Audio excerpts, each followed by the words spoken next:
happens. That's one of the reasons it's hard to go into neutral observation. It's because you have all these little niches in you where your habit runs you to. Habit takes you here, habit takes you there, and you're just thinking, how can I be neutral in this moment? Well, it takes a little practice. We're not fooling. You're literally rewriting your neural pathways in order for this to work. Rewriting neural pathways. Okay? Okay. Yeah. You saw that What the Bleep movie. They talk about it in there. Watch it again if you need a reminder. Rewriting neural pathways. So, you've got a neural pathway, it's like a freeway with no other cars on it, that says, fear, fear, fear. If you feel fear, go here. If you feel depressed, go here. It's just built in like a freeway. And over here you've got this thing that says, I can be conscious in this moment. And it's like a little 2-lane road with lots of twists. And you're like, I'm going to go driving down it 10 miles an hour. And the whole time you know, if you just took a left turn, you could get on the fear freeway. So what keeps you on the little road? Because the fear freeway isn't fun. Okay? Fun is a state of duality, but at least, you're not even getting the good part of the duality out of the fear freeway. You're not getting anything out of the fear freeway except high blood pressure, heart problems, you're constricting all your blood vessels, you're gaining weight, you're packing on fluid, your hair does weird things, your skin looks like shit, your nails don't work right, you can't get laid. You know, all these things are happening to you.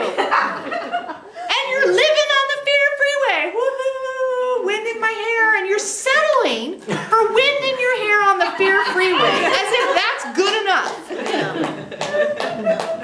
So get yourself on the little 2-lane road, put it in first gear, and practice driving the new road. Practice driving the new road. Practice driving the new road. And the beautiful thing is it starts to stretch out, it starts to straighten out, and it starts to become something that you can zip along a little more readily. But you can't,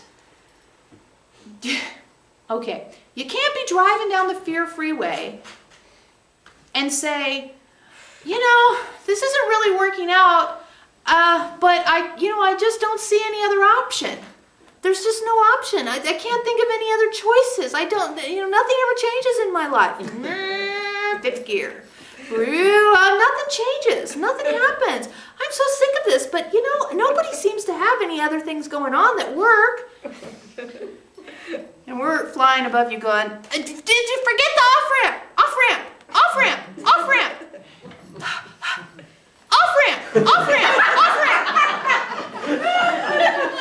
And then, we get somebody like Archangel Michael who's big, throw him out in front of you. Off-ramp! Good thing he doesn't have a body. You guys would have creamed him so many times. And then you come on Wednesday and we say, off-ramp. And your first question is, where's the off-ramp lead to? How will I know that's the correct off-ramp? Is there a map? Is there proof? I'm confused. Does that mean I took the wrong off-ramp? I still think about the fear freeway. Does that mean I'm on the wrong road? Right? Any sort of mental construct you can come up with to get back on the fear freeway. Why? Biologically based. Biologically based now. That the pathways that your impulses of your brain go down are just used to going that way. Just like you know where the trash can is under your desk, you know how to type the letters on your keyboard, some of you. You know how to drive the car, most of you, right? You know these things. Those are similar patterns. You can take a shower without a conscious thought, right? Similar patterns physically to what goes on mentally or thought-wise with the electrical impulses in your brain. So just like you can get in the shower, have a whole shower, shave, everything, get the whole thing done, and you think, well, I guess I did everything because I seem to be clean. I don't remember any of it, right? You know you can. Just as you can do that, you get on the fear freeway. That's why sometimes we'll give you these little exercises. Brush your teeth with the opposite hand. Because we're trying to rewrite your brains by giving you, what was the one we did the other day? What's your big toe doing? Why? Because the big toe's neural pathway is this wide and you've never considered changing it. But when you rewrite that, it opens up new parts of your brain. You know that whole thing about you're only using whatever percentage of your brain? It's because you only need it. You only need that much to take a shower without any contemplation. Okay? But there's more there to be used if you're willing to get on that back road through your choice.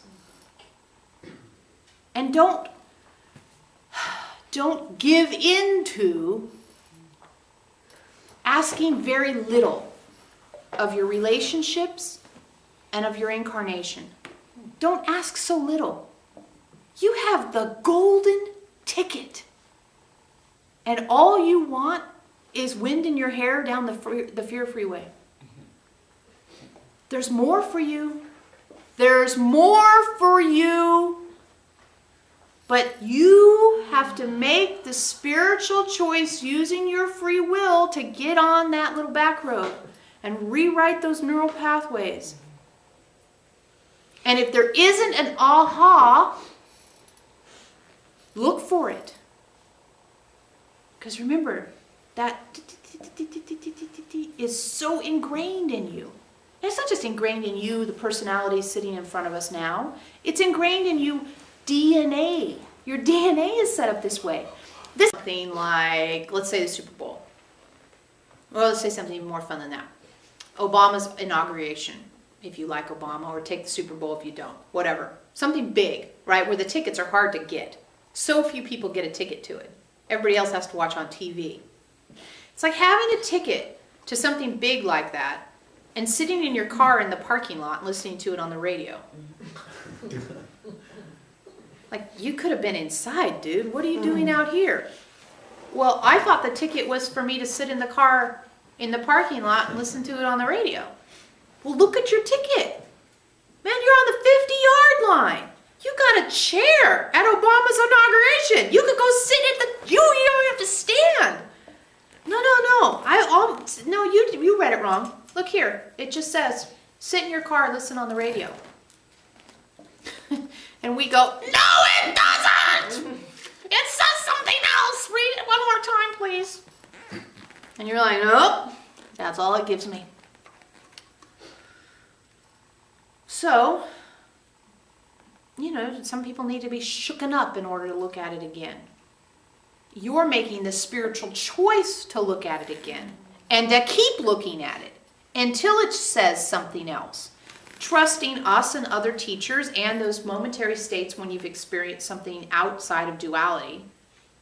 That if you keep reading your ticket, someday, with consciousness, it's going to say something other than what you've always thought it said. That's really what's going on here.